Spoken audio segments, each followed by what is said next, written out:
This is Pastor Troy right here. Get ready for what we call something incredible. It's called the Best of Season 3. Our executive producer, Donna Korniski's gone in the files. She's dug around, looked at your comments, and she's picked the best of Season 3 to throw back at you. So over the next few weeks, get ready. It's coming up right now. The first of, the second of, and a whole season of nothing but the best of Season 3. Get ready as that episode rolls now, and don't worry, we'll have new Season 4 episodes coming at you very soon. Be praying for us. We'll see you soon. I'm Pastor Troy. You've been on the dock. Now get ready for Season 3 Best of.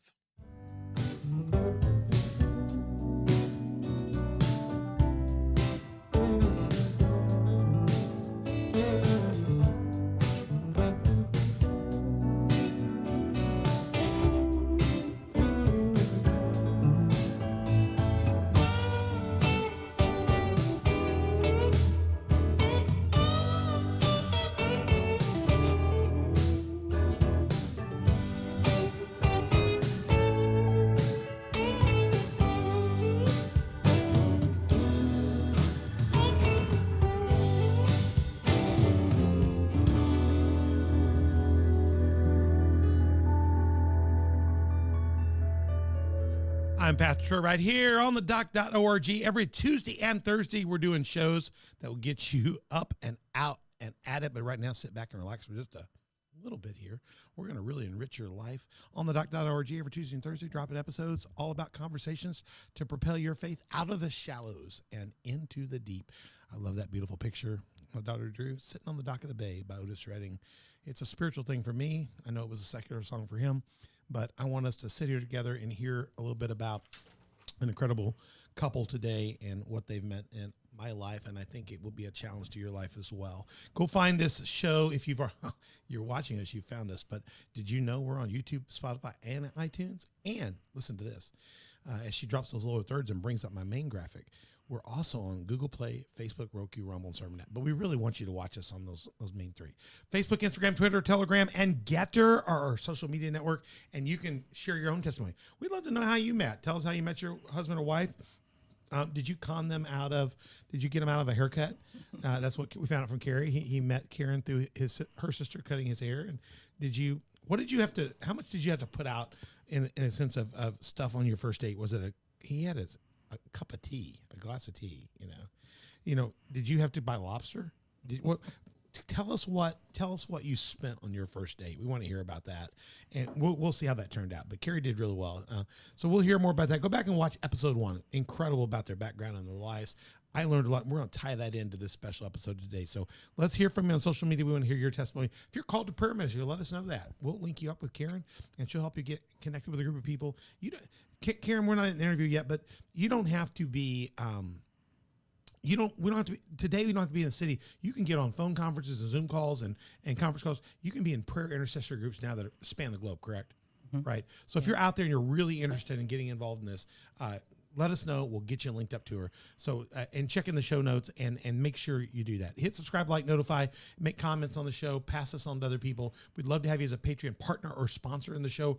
4 levels that you can partner with the show. You can be part of the show team, and you can sponsor our show and be a part of helping this get forward and getting new stuff out. And 3 levels of sponsorship. If you are a business owner, Christian business owner, organization, church, or whatever, we'll work with you so your church can be a sponsor, your organization can be a sponsor. We'll actually do some shows on you, and we'll help you provide you with some marketing material and content. So go to Patreon, download the app, find On the Dock, and get that information and be a part of our team. And you can also go and become go shop at one of our affiliate partners. Our first affiliate partner ever in season 3 is the slnt.com. Promo code OTD. Go shop there. Check out their Faraday bag products right here on the set. I have my phone in my Faraday bag right now. Until I pull this phone out, nobody can get a hold of me. I am in secrecy other than me and you and those in this room. We got the Faraday bag because we found out that Google was listening to our closed set conversations. They were sending us marketing based on things we were saying in a closed set marketing because Beth would have her phone on vibrate, not airplane mode. So they were listening, and then she would get marketing. And then we griped at her about it the next day. And I forgot to put mine in vibrate that day. And guess what? Everything I griped about, I got the next night at 3 a.m. I started getting emails from Google on those products we were talking about in a closed set. People are listening all the time. If you don't want them to listen, you don't want them to steal your key fob, you don't want them to steal your RFID, check out these Faraday bag products from SLNT. Go check that out. We'll share a little more commercial with that with you at the end of the show. Go to onthedoc.org, find out more about our show, links to all of our platforms. We're on, like I said, like 7 platforms. If you're totally confused, email us at info@onthedoc.org. We'll get you linked up. We can get you linked up with Karen, but you need to reach out to us, and we'll help you do that. Pastor Troy, and we're ready to go here. Got Mother Beth in studio. Mother Beth, you doing okay? I just want to say I got Dairy Queen for my first date. Is that what we got? We went to bowling, and then we went to Heron Dairy Queen. Well, Heron or Carterville? Heron. You know, because remember it was all pink and had the that's right 45s. That had the 45s. Yeah, they were cool. Was really they were cool. Dairy Queen yeah. was cool. She likes Dairy Queen. She thinks a romantic date is Dairy Queen barbecue, but not anymore. I'm from Memphis. They don't 3-time world championship participation in John Wells barbecue, and she'd tell you, I sure like that Dairy Queen barbecue. It's not even. They don't have it anymore. Yeah, they got rid of it because it's not real. It's it makes not me so real. Sad. Yeah, got Beth on the set. Donna Kranuski's in the booth. She's both our producer, so she'll email you back. But today she's controlling all the knobs. She has no microphone because you have not partnered or sponsored with this show, so we don't have enough money to buy those 2 more mics. And she has a camera today. We have a spare camera, but we don't have a spare mic. So we're trying to get a couple more mics. We have a whole nother studio to your left that you can't see, and we're going to be doing some shows that use just that studio or can use both simultaneously. So help us out, be a partner or sponsor. And either way, and Donna, we're glad to have you here. Can't say a word. She's over there locked down. We're in Taking It to the Streets Part 2. We got Karen Paubel in studio with her husband in tow from Highland, Illinois. Karen and Carrie Paubel, incredibly good-looking couple, other than the fact that she had to pan hit you to get you here this morning from Highland. And we're glad to have you. First episode was fantastic. In this episode, we're going to get to the meat of why I really wanted Karen in here. In Part 3, we're going to get to something deep, too, that she's really been sharing with me over the years.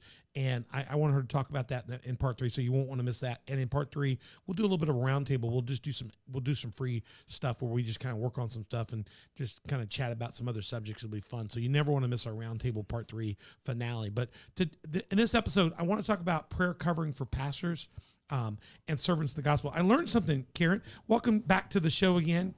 Doing okay?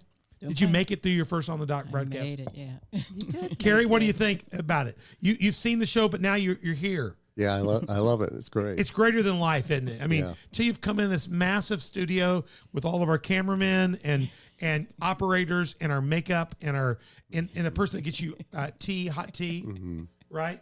That's Beth.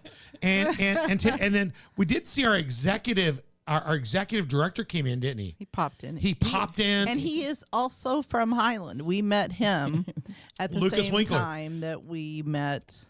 And I'm going to say Lucas Carrie came and because he knew Karen. you were going to be here and he wanted to set eyes on you. And he wanted to make sure that everything went well with your episode because we had a couple little tweaks yesterday. So he came here from another job to slip in to make sure everything was going well with your broadcast, he Karen. is. So I that's wanted to ask you guys, did you move to Highland immediately after you got married, or did that come later? Did you live in St. Louis? It at came first? later. We lived in Jennings for, let's see, I bought that. We lived there, we got married in 89. So we lived there and from 1989 to 1995. when did you get married in 89? November 11th. We got married in 89 as well. So Did you? August 5th, yeah. yeah. So you moved there, start having your kids. Did you move there? Did you start having kids in Highland, or had you already had some kids when you moved? We had our oldest one born in 93. And I was going to stay there till he was in school. But then our circumstances kind of pushed us out of there. And the second one came along, and we had trouble selling the house. We bought the house in Highland in 94, Really? but we couldn't sell our house. So we took that time to just keep every weekend, we'd bring stuff over. So finally, it got to the point where I said, this house isn't going to sell. So I told Karen, I said, we're moving. We're just going Right. to let that house go. That's it. And as soon as I said that, it was about 2 weeks later, we got an offer on the house. So that made everything work out well. And we moved to Highland like in May of 1995. Our daughter had just been born in March. Wow. So we had I'm Nolan moving to Lane. faith. I'm moving You to had faith. Nolan Lane when you moved. Yeah, great move. Great Oh, move yeah, faith. God always makes his way to the last second. minute, I mean, the doesn't last he? second. You know? We have the exact same story. We when we felt called to go to seminary, we'd sold our business. We had told my grandparents we were going to sell the family business. Nobody in the family wanted to buy it, so we sold it to the Bracy's, which was a great decision. And the house that we had was a new house, but my grandparents had financed it for us as a contract house for us, so we didn't have a bank or anything. So we were getting right up the time to leave, literally packing up in our truck, backing the truck up to load up to go to seminary because you got to start class in a week or two, and I got to do all this stuff. And I finally went to my grandparents and said, we're just going to have to rent it out. And my grandma says, you're not renting that house out. It'll sit empty. I said, well, golly, have you seen what we're going to make in seminary? We can't afford to live. We're going to live off our loans. I can't make this payment. And so her and I just talked to the Lord, and the Lord said, go. So we loaded up the truck, literally loaded up the truck. And while we were in the driveway with the truck almost loaded, pulled door to shut, our realtor pops in the driveway, or somebody popped in to look at the house. They kind of look at your house real quick. We said, sure. And she walked out and said, well, who's your realtor? And I said, yeah. And I think I want to buy your house. So I connected to the realtor, and I'll tell you the funny thing about it in a minute. This is in Heron, 11th Street, and she calls the realtor. The realtor calls me back and says, "Yeah, she's serious enough. She's made a cash offer at full asking price." Oh my God! Wow. Yeah. Cash offer, full asking price. She says, "Can you guys stay to sign the paper?" She's ready to close now. And I said, "No, we got to leave." So we ended up doing it by FedEx. Yeah. But we left. We were in the vehicle leaving like that, like that. And God provides, you know what I mean? God tests you sometimes. And we're going to talk about how God's tested me at times. And when God's tested me at times, sometimes he uses Karen to test me. She tested you a bit too, right? She probably said, I'm not driving back one more time across here. But it's good to hear about your faith in that, because a lot of times people don't think accountants have faith. I often accuse my bookkeeper, my accountant in our church, Tracy, of not having a lot of faith, because she'll say, Pastor, you want to do that, but we don't have resources for that. But we've been working together long enough that she'll go, I know we don't have that, but I know God provides for you. And she says, go for it. And then she always says, I knew he would. So I've learned that accountants can get great faith when they see the hand of God provides. Yeah. And is that something you develop over time, or just something you always had? You seem to be a trusting kind of guy. Huh? His spiritual gift is faith. No, isn't that amazing? And I'm low on it. Yeah, yeah. Well, and that's rare for somebody in his occupation, because they're just hardline numbers. You know what I mean? It's just the numbers there are not there. And that's kind of what my accountant said in the church here. She says, well, I know the numbers aren't there, but she says, but I also have learned that when your God tells you to do it, he will provide, and he does. And it's always a different place, I'll come in and say, yeah, by the way, Karen, Tracy, somebody just called me and said, boom. And you go, well, I knew it was coming. I just didn't know where. So you learn that God, if it's God, God will provide. Right. And I think you've learned that well. I want to get into this. One thing I want to say this to you as we introduce the whole concept of prayer covering for pastors and servants of the gospel. This could be anybody else doing ministry for the Lord. It doesn't have to be just clergy or stuff like that. It could be other ministries.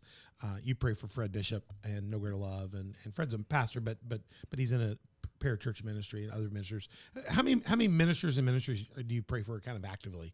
I'm not talking about just occasionally, pretty regularly. There's probably about 30 that I probably have on my hit list, but people come at different times. And probably you're the top of the list. Yeah. Who are your biggest pains in the prayer needs?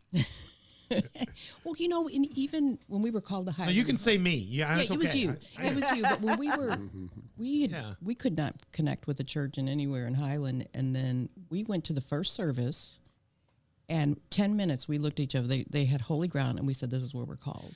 And even when you left, I knew that God was going to use you worldwide, that God was like, I don't know anybody who's had the tenacity to stay in ministry of what you guys have faced. I know a lot. I probably don't even know half of your stories. Yeah, you know most of it. But I know when, God draws me in to pray. And, she's only called me at times. We've had years when we haven't spoken. I've gotten your email and your prayer for your children, and I get those. Every time you send them out, I get stuff. You've probably communicated with Beth over the years more than that. And I want to say this, and I'll get into the details of this. We would see them at reunions and see them at events, and we were up and here and there. But to actually call and talk about a prayer exchange, it doesn't mean she wouldn't email or text me and say, hey, I've got this on the heart for you. And she'll text me and Beth. And a lot of times I don't necessarily answer. Beth will answer. I just see that and mark it in. And that's going to be a truth I'm going to tell you that's really powerful about I know you're called, because you just lay it out there and you just trust God to execute. You're like that prophet that was told to go do it and then go back home. You just lay it out there and say, hey, I'm interrupting you. I'm sorry. I didn't mean to bother you, but here's what the Lord told me to do. I don't care. I'm going to do it anyway. And your timing is impeccable. And what you do to do it and when you do it is what makes it so powerful. I learned in this previous episode, go watch part 1, that I did not know prayer came from your dad. I didn't know your hunger for the Bible came from your dad and how you were raised up, and then that a nun inspired you from your Catholic roots. And it explains everything about your tenacity, because there is a tenacity in the Spirit-filled Catholic movement to be rooted and grounded in prayer. I know it doesn't look like that today in a lot of the Catholic Church or a lot of the mainline churches today. They're apostate differently, but you can find those old sisters, those old nuns, those old Christian brothers, the old Jesuits that were grounded and rooted. And there's great heroes in that faith. And I'm realizing that was deeply rooted in you. And I have to say to you, I'm glad about that, because most of up until we learned that, I have assumed the reason you have this intercessory prayer is because I was such a bad pastor, so bad at what I did. God forced you into this to save me from doing pitiful, stupid stuff all the time. And I have always felt, I've kind of felt partly responsible for that. I don't feel responsible now at all. I now realize that's in your DNA spiritually. That's who you are. And it really helps me understand that greatly. I've always felt like, my God, you got to leave the woman alone. She shouldn't have to keep cleaning up Troy on aisle 3, clean up Troy on aisle 4. He's fixing to do something really stupid. You need to call and tell him, because God say he's not listening to me, but Karen, he knows. He'll tuck your call. So I cannot tell you the number of times when you have called. It really in the last 15, 20 years, maybe 5 times. I mean, text and emails a lot, but exchanges a lot. Has it required me to be bi-directional? No. You just put it out there. You share your prayers. You share your intercession. You've called when there's something good to listen to. You've texted when there's a good link, you reach out to our church team. You pray for our church regularly. I remember we have a thing called a spiritual online greeter. And so when we started doing the telecast, people would say, well, who's Moo Holstein? And why does she keep sending this large stuff? I said, that's Karen. And they said it's kind of really long and a lot of stuff they're linked. I said, it's fine. Don't block it. I mean, she's serious and I need her. So everybody's grown to love that. And your stuff is pushed out now and appreciated because the timing you have is impeccable. I had been away from Highland Hope for quite a while. We were in Waterloo. We went from Highland, starting the church, to Waterloo. It was a 2-year process. Highland, we left in celebration. We went to go start another church, and we were over there for about a year. The Methodist Church was hanging us out financially. We were just that was when the gases was, LP gas went to naturally it went to 4 times, 5 times the price. Everything was so expensive. It was crazy in 2000. And the conference had given us a real low budget, and then they didn't give us all that budget. So we didn't even have our housing allowance incomplete. So Beth and I were hemorrhaging. We were starting a new church, the second new church for the Methodist Church, hemorrhaging out financially. We had over 100 people in the congregation coming to a church. We actually we weren't meeting in school. We were meeting in an old church, and we were just hemorrhaging to pay. It took everything we had in what they were giving us monthly to pay the gas bill for the church and to keep it on, because they didn't allow housing allowance sufficient for us. And we were being told over and over again, it's coming, it's coming, it's coming, it's coming. You're going to get this 8,000. Back in those days, that would have covered it. And we were just short. And so we just used our credit cards, Carrie. We went in debt till everything was maxed and everything was stretched. And we quit taking salary because we had 100 new babies in the Lord. And we wanted to see them come. We also had 4 kids at home. We had 4 kids at home. And people, I mean, you have no deal. She has 4 kids at home, and I do too. Okay. But I'm also a pastor who has a sheep pen of 100 newborn sheep that God's put in your responsibility. And I understand I'm not their God, but I'm their pastor. I'm their under shepherd. And it's my job to provide a green pasture.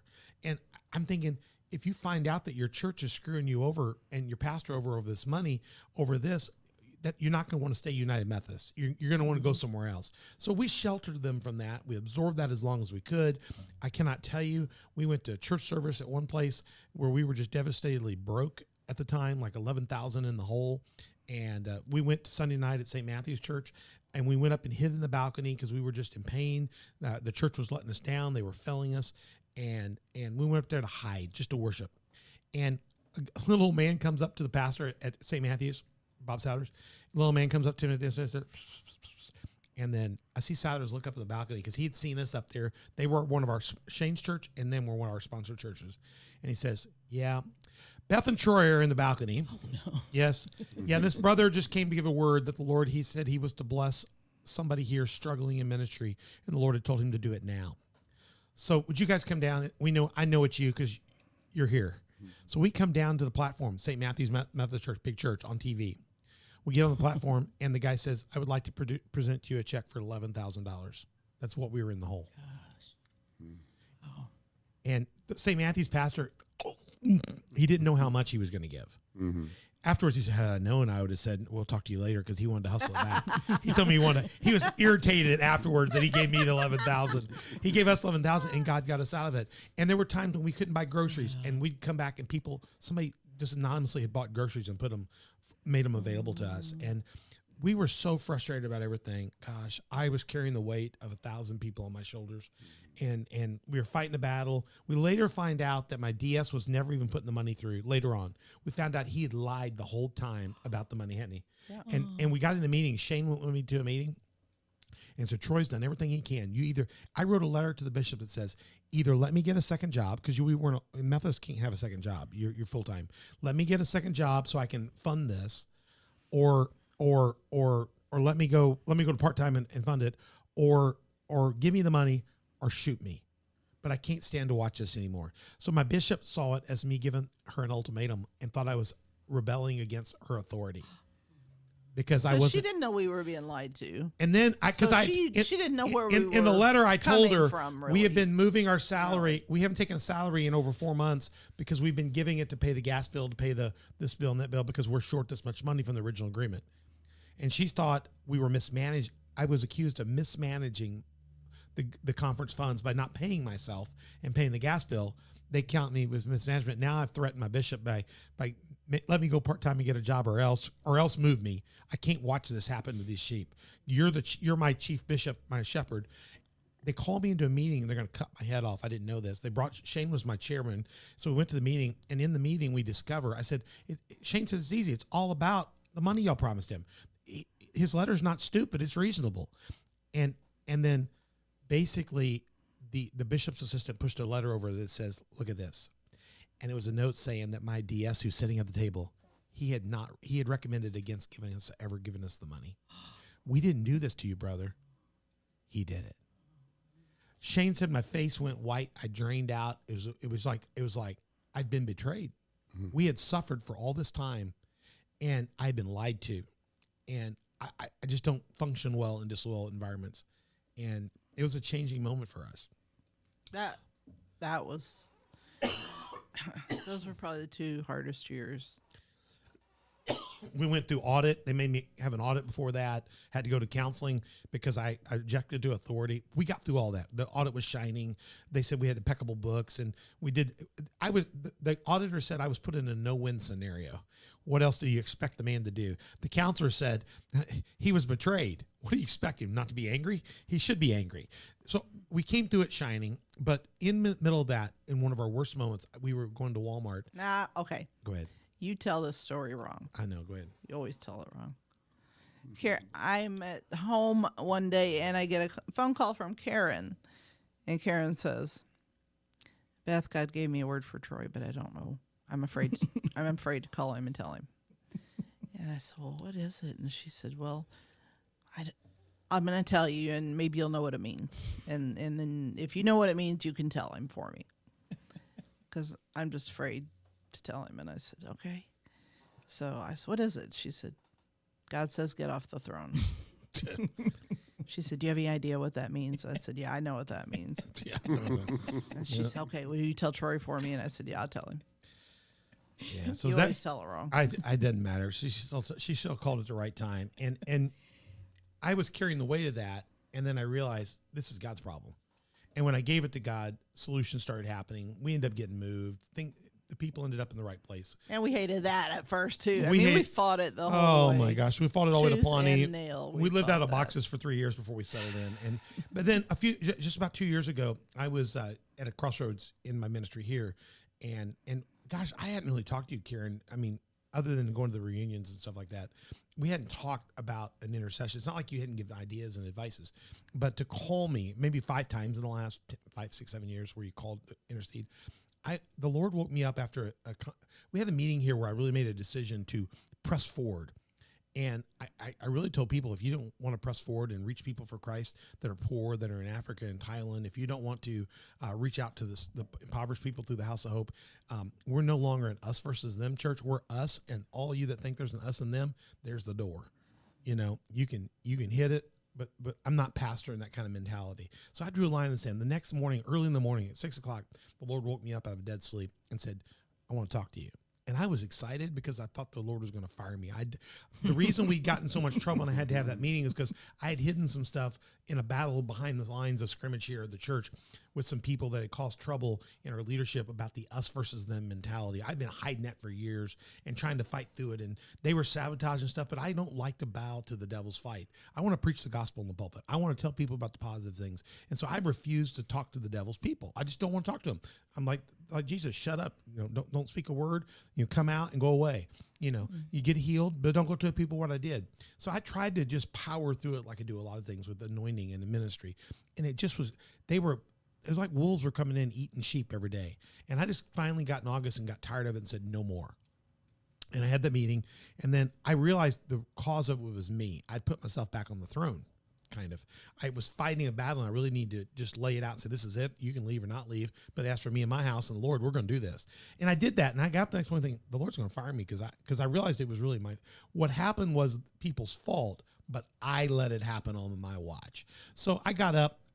Got out of bed. I never get out of bed at 6 o'clock unless I have to. It's barbecue or something. I'm like at 8 o'clock, 8 to 9 devotion, start at 9. But I'm up at 6. I told Beth, I'm going to my office. The Lord's calling me. And I'm thinking, he's going to fire me. Thank God I'm done with this. I need to be done. I get in there and I talk to the Lord, and the Lord tells me he's pleased with me. You finally took a stand, you know. And he wrote me, I wrote these words down. He said to you, I want you to be patient, and I want you to be obedient to what I do. And I got done worshiping, and it was really good. And it was within 10 minutes of that word with the Lord, I'd stop. You called. You called me about 6:45, 7 in the morning. It was early in the morning. It was too early. I don't know. Why would you call me? I know you don't get up that early. I know. I don't know. Guys, God told me to. She called me right on the back of that. I'm by myself and gives me a word that's identical to what the Lord just told me. And I go, I know exactly what you're talking about. I guess I'm not fired. I was almost disappointed, Karen. And you're like, wow. And I got off the phone with you, and no longer had you called, then somebody called, offered me a job overseas, a good job, a job that was like 3 or 4 times what I would make now. And it was a difficult situation, but it was something I thought, man, I could do work in Highland, in Liberia. I could do work in Thailand. I'd be 5 hours away from each, and, be obedient, do my will, be patient. I'm going to think about it. I went to tell Beth. She laughed. She didn't like the idea, but quickly the Lord changed her heart. She came and said, I'll go where God, wants to lead you. And we submitted ourselves to the process of maybe leaving here and going to a radically different place, because what the Lord told me, just be obedient. It took months to vet that out, and we were committed to going. And in February, that became no longer where we felt the Lord was going. It was clear the Lord was saying, I realized you were going to sacrifice everything to be simply obedient to me. Mm-hmm. You've drawn a line in the sand. Your wife's willing to go wear what do you call it, burqa? Go to a foreign country where she would have to cover herself when we were outside our church area. You're willing to go to a place where it's 100+ degrees, almost year round, and you're willing to go where I tell you to go. I'm ready to give you that ministry. And the Lord began to unload a vision on me of what could be next. And you called right at that time. You called when I needed to get off the throne. You called when I needed to. When the Lord's telling me something, I'm like, what? And then you call and like, man, y'all are ganging up on me. And I feel like at times you gang up with the Lord on me. So I'm going to tell you one thing. This is God's honest truth. We got into the process about October, And I began, one of the things, there was a warning that went off in my head that maybe this wasn't a good idea. Something didn't go well in one of the conversations with this church group. And I was calling to just level the guy that I was working with, and we're friends. I was calling to tell him, hey, you guys are just bum, bum, bum, bum, bum. You need to get your stuff together. And I have to tell you that I kind of said it, but I was very graceful, and he's a grace-filled brother. So I called and was a little harsh. But right as I was making the dial overseas, Karen was ringing my phone in. She was calling. I saw your call coming in, and I made a deliberate decision to not answer it because I was so frustrated. I need to tell this brother. And I get done. I call her back, and it was like, just hold the course. She was like, hold the course. So I had to call the brother back and say, I'm sorry, brother. I was told to hold the course. I messed up. So I was, and the guy said, you were graceful. So, but it was funny what we'd only talked twice in that period, and both were at that same moment in my same office at the same time at critical junctures. I want to explain in this, what we want to talk about is prayer covering for pastors, because I can't even explain how important your timing is, your prayer is, the ministry you do. When you send a song in the mornings, when you give a focus or you say, hey, check this out. Can't tell you how often that's been a trigger point or a point to help me kind of recenter. What got you to the point? I know you stepped up and said, hey, I want, what about prayer? And you interceded for the church at Highland. But where did your focus move to prayer for pastors? And why do you think that is so essential? Well, I think my favorite story of the Bible is Ananias. And I don't know why it just excites me of, he heard the call, he was listening. And I think of anything that I want of my kids or of my faith, listen, obey, and you have to listen first. And that Ananias, after Paul, he says, go pray for Paul. Can you imagine, he's killing all these Christians and you're going to go pray for Paul. And he cried, tried to get out of it, and then he went. But it's like, what if Ananias would not have prayed for Paul? The fruit of going in, breaking up the ground before the ministry and what has to happen before, be on the front line. I mean, you go back to Moses where, when his arms were lifted up. I mean, and your life, both of you guys' life, I mean, I know you pray a lot, but you need to be so covered. And people holding up your arms, as long as they were holding up his arms, the battles were winning. And so, and I just see pastors. I have such a protective nature for pastors. I don't know why. Carrie calls me the pastor police, and it's like you are. No, you are. And let me tell you, she's very hard. If pastors aren't faithful and truthful in that, she'll challenge them on that too. You've challenged pastors on that, on their unfaithfulness to the gospel, or they're misappropriating scripture or text, or they're not living up to the Bible. You'll prophetically and prayerfully hold them accountable and try to love them through it. And you've been successful in recovery on that, but you've also been rejected because of that. You've dealt with both of those, right? Yeah. You've had pastors turn their back on you and say, I don't need your services. Yeah. Yeah. That's fine. I mean, I just deliver it. And if it resonates, and I try to soften it, like, hey, this is what I heard. If it means something, if not, you've always, I guess the word is you've always been grace-filled when you've handled it with me. Let me tell you what I think is the powerful of your prayer and what's powerful about doing it. If you're out there and you feel called to intercessory prayer for your church and stuff, that's good. We got an incredible intercessory prayer team here at the church, and the leader of that is Jerry Barnett, and we've done a show on her in season 2. Jerry's phenomenal. Evelyn was also in that show that we did on Lives Live Well, and she's here as well, and she's incredible. We got a whole team of intercessors, and Jerry has been like you. She's a kind of intercessor for us. We've got people that. I was Jerry's pastor back at my first church before you guys at Energy Cult. So, and we're connected by family. So I've got a few intercessors that have been with me my whole ministry, or significant portions of my ministry that have never, Fred Bishop never is not praying for me. I know every morning that he's praying for me, not just as a son, but in ministry. One of my people, Pay Cooper Mundolo, is going to be here. We'll do a show with Pay while he's here from Liberia. He's my person here. We're picking him up today. Tomorrow, I'm taking him to go have lunch with my mentor, Fred, because my mentor is praying for me so much that when Pay comes in, I want to connect him so he has a better feeling of who he's praying for. Because every time Pay's here, we meet together, and that helps Fred be able to know him and pray for him better. And so I'm literally driving all the way to St. Louis tomorrow to let my mentor have time with somebody I'm working closely with so he can accentuate his prayer covering for him. Does that make sense? Yeah, and well, Fred, I've been an intercessor for Absolutely. No Greater Love. I mean, he had to be, praying hide. He makes everybody read, and then Father Nash. I mean, the story, the story of Father Nash with Charles Finney, and he really wasn't that successful at the pulpit, and then I think they kicked him out. Yep. And he went and he prayed days and days before revivals, and then once he died, Finney's revival stopped. Right. And just the power of going in, and I don't want to be seen. I just want to be faithful, and I want the kingdom to come. And I love praying. I love that. And I have been at home for 30 years with the kids, and I really have tried to get out of the prayer closet, but God keeps coming. Carrie, on your side, watching her work, and I know you're there, and I know you're supportive of that. I know you're forced to watch more church services on a Sunday than most men would want to. I'd be over on football. What has been your side of experiencing that, praying along with her, giving her support for this? Because I've never seen you as somebody blocking her from this. I mean, or saying, hey, you're a little obsessed there, or because prayer warriors are prophets of a way. And she is not obsessed. And I'm going to go through a list here of things I think are important. She's never obnoxious, never not grace-filled, never beyond her bounds. She delivers and lets it lay. I will tell you that right now. That's what's great about what you do. You have great timing. I always know you're in obedience to the Lord. And because of that, I respect what you bringing very quickly, because you wouldn't be here if the Lord hadn't commanded you to be here. So I take notice of that. You are one of the 2 people or 3 people that if you were to ring the phone while I'm in the pulpit, I would answer. Now that I've answered my mom's phone call in the pulpit. She's with the Lord now.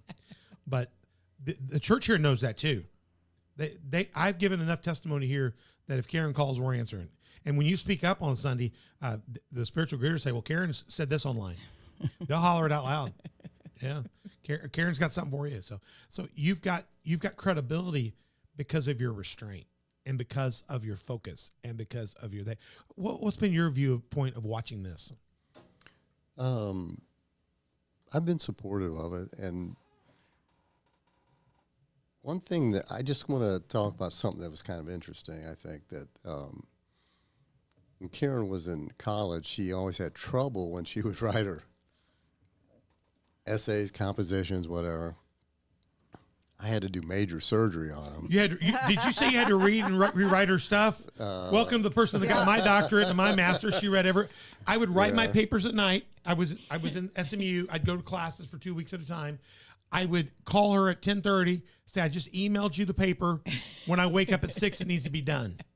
You had to type There's it? not one page. No, I typed it, but it's so bad and so poorly written. I'd get up to her, rewrite it, and there would be just something she'd write back the next morning. You're going to have to fix this. I don't even understand this, but I fixed everything else. So, yes. Yeah, so I did that. Of course, she was a little bit opposed, but You got me A's. It's fine. but she got it. She did too. I got A's too. I graduated with honors because of Beth. I was creative, but no organization. And Beth knows, every doctoral thing I wrote about, every paper I wrote, she's aware of. Wow. Yeah, isn't that great? She got a side doctorate. So I say that because I was well versed in, how she writes, the language she uses, how she puts things together. And so she's in her prayer closet, and she would say that, and I don't understand this, but she says, well, I can just lock in to God and what's going on. There's always something going on. I can just lock in, and then I can start writing. Whatever he's saying, I just write it down. So she gives me, and I've read a few of them. I'm looking at this, and I'm thinking to myself, this is not her writing. It's not. It's something else. Something else is It's right. not her vocabulary. It's not put together the way she writes. This isn't her writing. Be nice. You're saying this is coherent. Yeah. This is the spirit of God. I don't have to correct this. No. Yeah, right. But anyway, so I said, you know what? This is amazing. Yeah. And I'm going to support this because I've never seen anything like this before, and this is really awesome. She is locking into something that's very important. Yeah, you can tell this is grounded in something that's beyond her. Yes. This is something online. I think Yes. that's a key point here. I've had a couple intercessors. When we began the intercession team at Highland, that would be something that I would replicate everywhere else I went. And nobody told me in seminary you needed that. Nobody, you just assumed you pray. Like I said in the previous episode, prayer is an accoutrement in ministry. It's important. What do you mean by that? Just An accoutrement is a side thing. It's like the celery or the parsley. Okay. It's the salt you put on. I believe it's important too, but a pastor can't spend all their time in prayer. You can spend your morning in prayer and this in prayer and that in prayer. But man, you've got to roll your sleeves up and get in the game. And the priests are primarily slaughtering and killing animals and sacrificing things and doing that. And you're praying that you'll survive the day. I get up a lot of mornings and go, Lord, help me survive this day. And I look at Beth and tell her on a big day like yesterday or day before last, I look at her, we got all this to do today. God's going to be in it. I go have my hour devotion time. So I have that time for God that I give. And I just tell her, I said, here's my goal is to lay back down next to you before midnight tonight and give the Lord thanks. And so I'll lay down some days like I did last night. We got in before midnight yesterday, barely, because we're prepping for stuff. We had dinner, we had things at the church. I didn't walk out of the church till 11. I ate my dinner at 11:15 last night and laid down. And then now you get regurg. So it's really dangerous now when you get to be our age. And I laid down 12 and said, Lord, thank you. I survived today. I'll be ready tomorrow for another one. And I live most days trying to give myself completely to the Lord. And that can eventually damage you. You can get tired. You need a break. I just took a vacation. So my only gear is all in. I'm just like, I run the nitrous most of the time. I'm learning to do a little differently though, because I'm getting older. You can't do that all the time. So I'm trying to do it smarter, but I still even find that way I'm running nitrous. So you need people like Karen in your life. You need people like Beth Stable. You need people that like Donna. Donna's my assistant here at the church that kind of think things through for you. She'll go, do you know so-and-so probably needs a visit? Oh yeah, thank you. I need that. Because it's not that I don't want to visit them. It's just in the running of things, my RPMs, I didn't catch that. And then I'll go, I knew that, but I didn't catch it.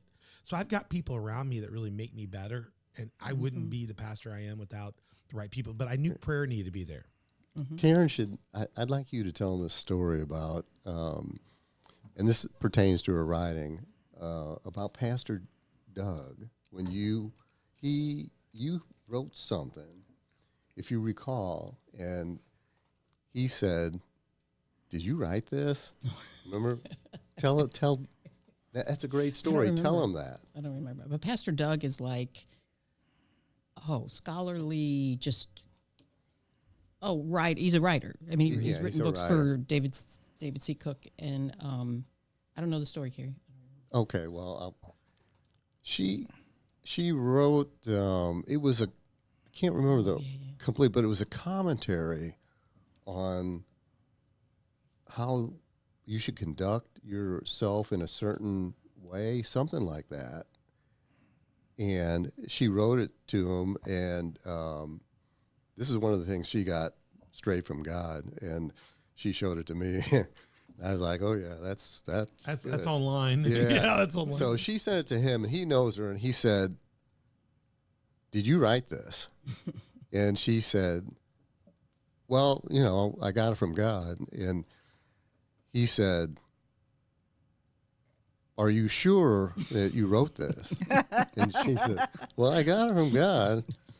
And he said, "Absolutely positive you wrote this?"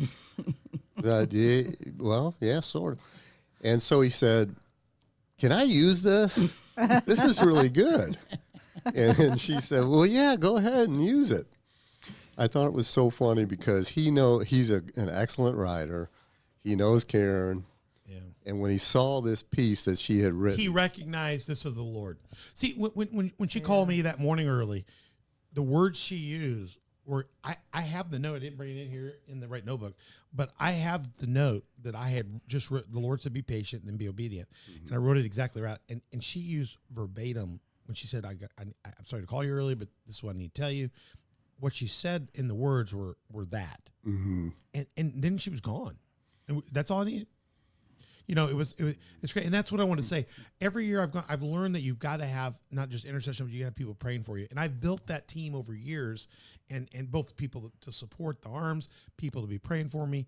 And you can't do some of the things you think you can do without that. So it takes a support team. But everywhere I go, I started to build that. And there were places where I got the wrong people. You know, you when you walk in and go, someone want to do prayer. Oh, I'm a deep intercessor. I'm a prayer warrior, and that may be the case. I went to Pawnee after Waterloo, right? I went to Highland, then I went to Waterloo. I went to Pawnee.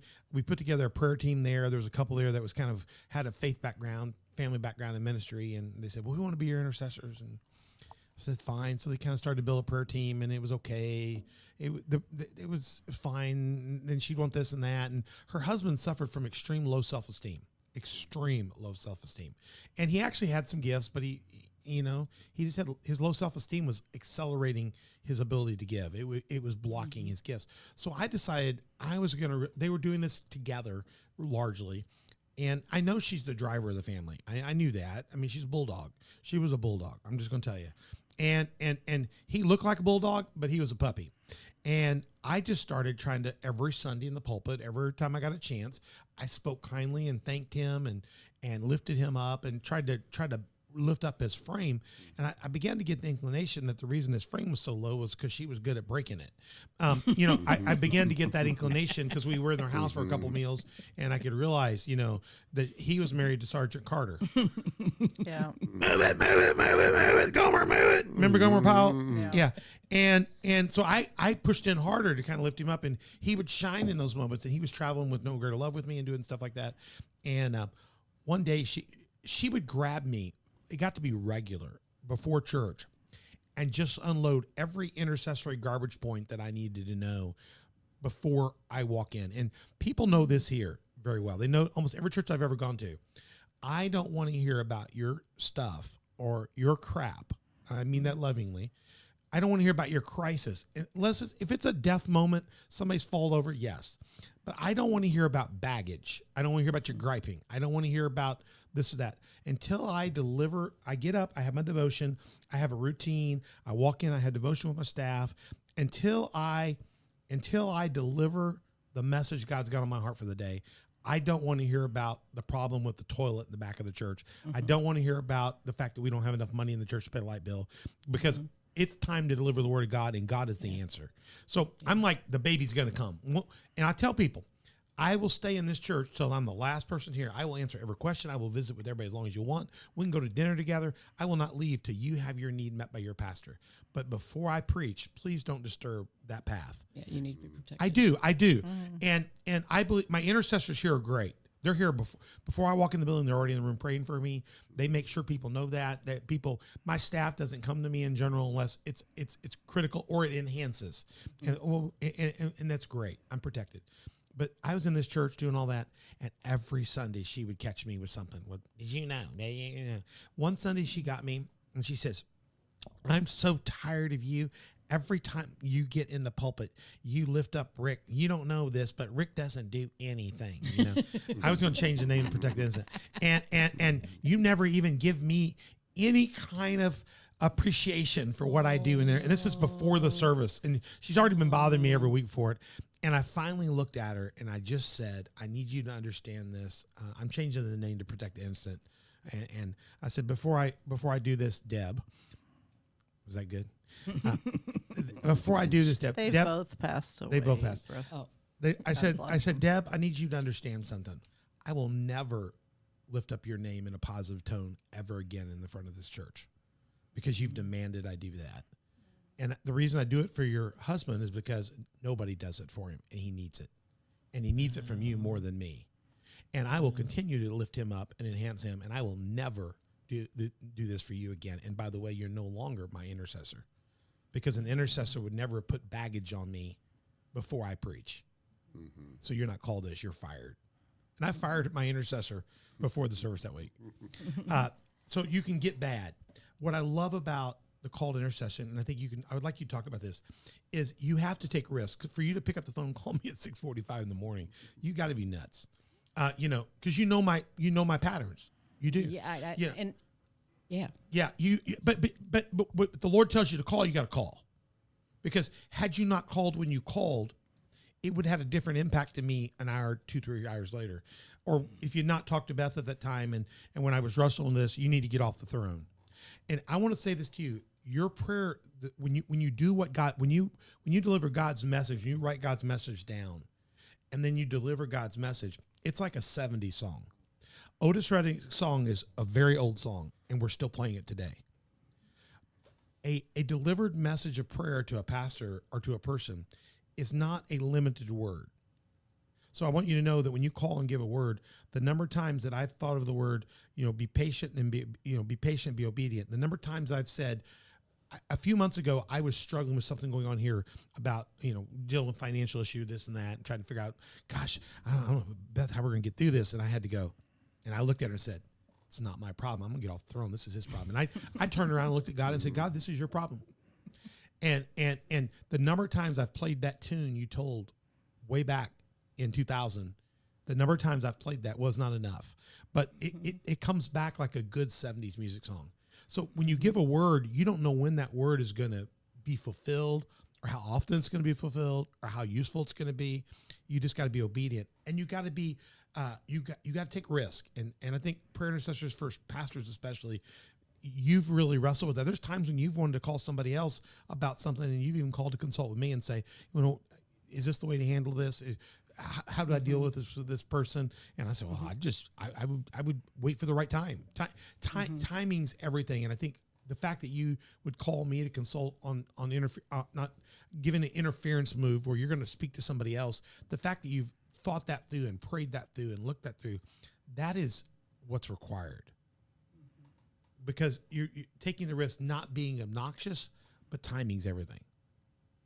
But I look at it as I get a probably 4:30 every morning, pray till like there's 3 or 4 hours of prayer before I even figure that one out right there, guys. I'd be back asleep 30 minutes around. I get up. I love it. And I have different people from different countries or different areas that I pray for. I have real close people in Boston and Houston and LA. I do. And thank God for COVID, but I've connected with them. But listen to her. Thank God for COVID because she can pray to more people. No, but they're good. I know. You get lonely at church. Sometimes people are not at that level to intercede with you. No, there's very few people that when we talk about praying for pastors and that leaders, there's very few people that are called to that level of prayer ministry. And I think you really, their honor and you have their back. And no matter what they say, you have confidence. And I think because I don't remember, I used to be better at gossip, but I don't remember now. But anyway, I think also I don't remember these stories. I am just like, okay, this is what God called me. I don't either. I move on most stuff too. I have a short memory. Yeah. I'm obedient. God uses me. This is the person I'm supposed to pray for. I've made these. I did it, and I just forget whether. Now I do know with the. I heard that's the only time I've heard audibly from God for you to get off the throne. Audibly, I heard. So I felt it was like exactly what I needed at the time. Important message, and I know what to share, what not to share. I mean, it's just I just am in tune with the spirit of like, don't share it, do share it, go to prayer with it. And just because when you're an intercessor, that's a fine line, because I tell my intercessors all the time, your better intercessors won't actually tell you 90% of what they're praying for. They don't need to. They're fighting battles. And they're protecting you from things that you don't really, if I knew all the things that were trying to hit me, then I couldn't focus on what I need to do. It's covering, it's prayer covering. I don't look at my roof all night and thank God it's not snowing or raining on me. I just get to where I look forward and enjoy my house. Pastors need to be able to enjoy their ministry and seek it, knowing that somebody's helping provide that spiritual covering. You do a great job of that. And when you do come and knock on the door, it's like, your house is on fire. That's when you need that, and your timing and your gifting to not be obnoxious about it, but simply because there's a lot of people that can get real obnoxious. Like the Lord said, Beth had family that had a group of gossip intercessors that would pray. They'd call the pastor and say, well, the Lord wants you to do so-and-so. And then they would proceed to try to make it all be fulfilled by nagging all the other husbands to make that person do it. They'd begin to try to manipulate the prayer, force the prophecy to come true. People will do this. They'll say, well, I had a word from the Lord. Then they start trying to, and they start trying to make it happen. Abraham did this. It was Abraham's biggest mistake. Abraham was told what would happen. Sarah was told what would happen. It didn't happen the way they wanted it to happen. So she said, here, take Hagar. How has that turned out for us today? We are fighting that battle of Ishmael to this day and Esau to this day because of that. Because Abraham didn't say, woman, no, stay out of this. God will provide when he's ready to provide. Right. Eve ate fruit, gave it to her husband. He took it and ate it. All he had to say was, woman, we're not eating that.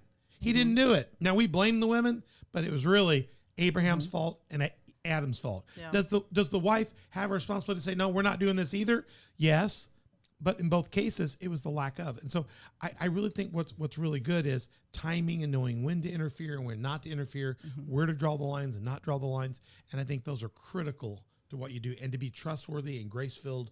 And also sometimes just, I'm covering on this, but Lord, this is what you want me to tell them, then I'm going to do it.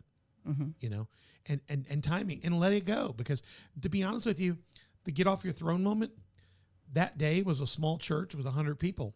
The get off the throne moment that I thought of the other day had to do with multiple churches around the planet. So your word back then was a word for those people of 100.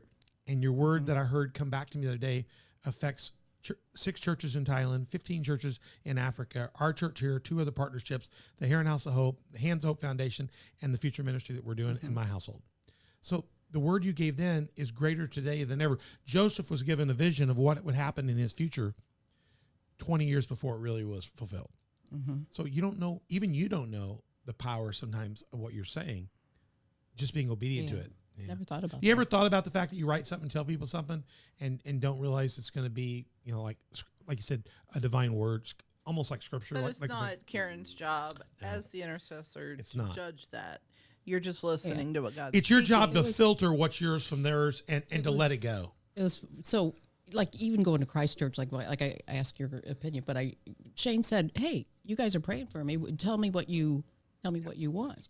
And so I just had some words, gave it to him, and he said it was just more, just very, the ministry is just going to be bigger than ever. And he,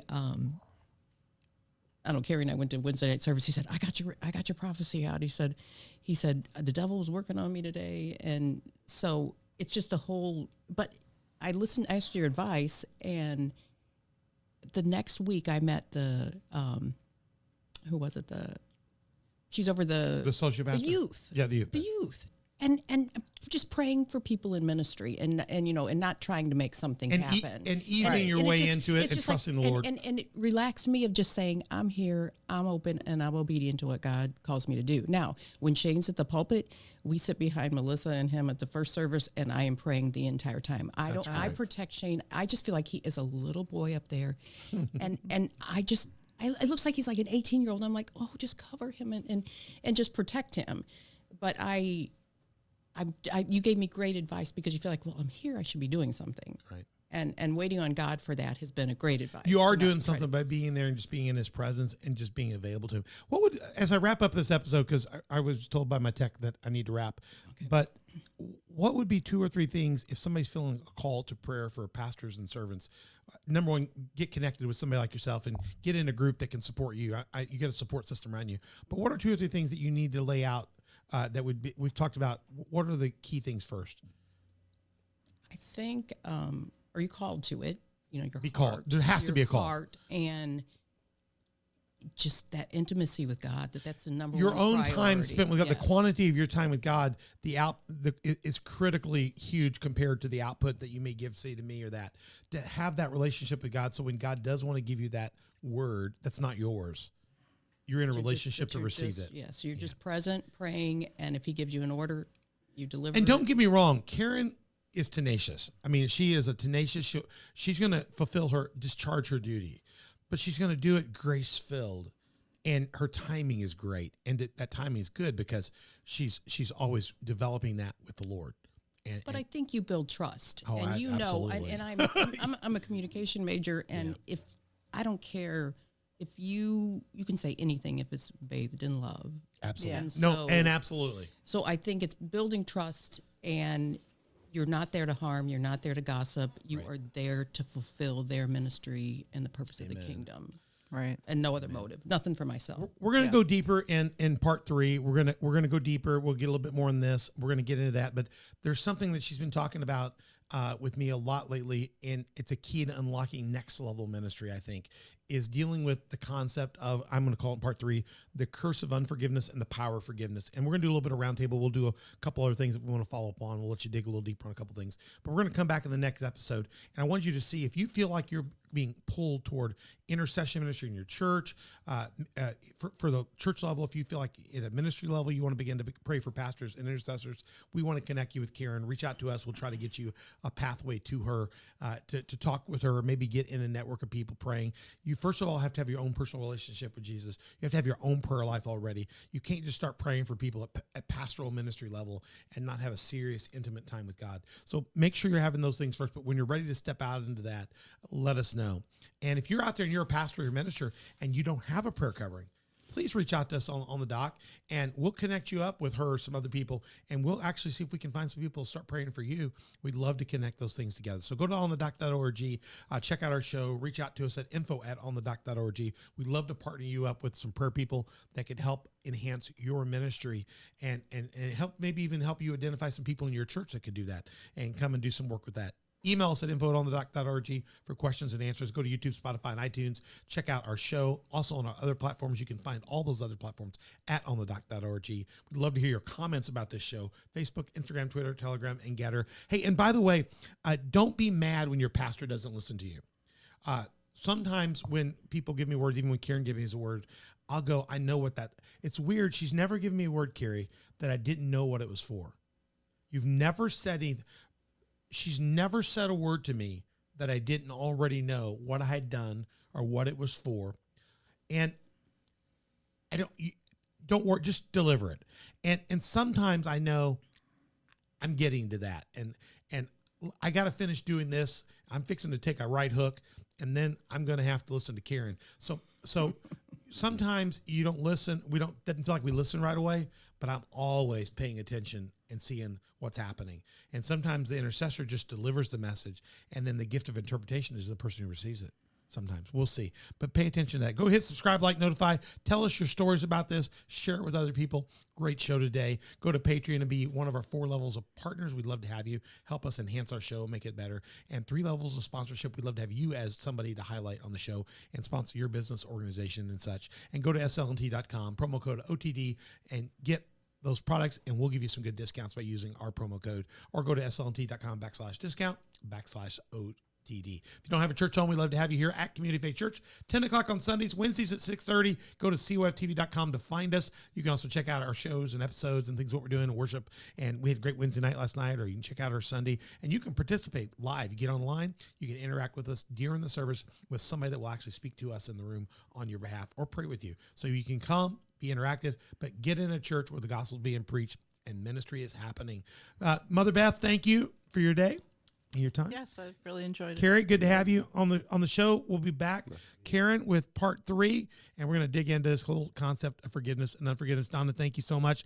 I'm Pastor Troy, and as we move on here, don't forget, we're going to run as the credits come in just a minute, and you come back for the next show. You don't want to miss it. Go back and watch our other stuff in season 1 and 2 and previous shows in season 3, and you do not want to miss part 3 of this. But as we leave you from the dock here and you head out in the waters, don't forget to go check out our new affiliate partner, SLNT, and we're going to roll that commercial before we roll out of this place. We'll see you soon. I'm Pastor Troy. There are more than 8 billion phones in the world, a fact that threatens your privacy, security, and health. With Silent Pocket Faraday protection, you can regain control over your mobile devices. We get it. Privacy and security are inconvenient topics, and you may feel like you have nothing to hide, but the fact is that in the modern world, your laptop is never really off. Your phone emits a signal, even in airplane mode. And everything from your passport to your credit cards contains RFID, and all of it contains valuable private information that is easily exploited in the wrong hands. Silent Pocket offers a range of products you already use: wallets, bags, travel gear, laptop sleeves, key cases, but with the added protection of our patented Faraday technology, which turns your devices invisible and safe from the outside world.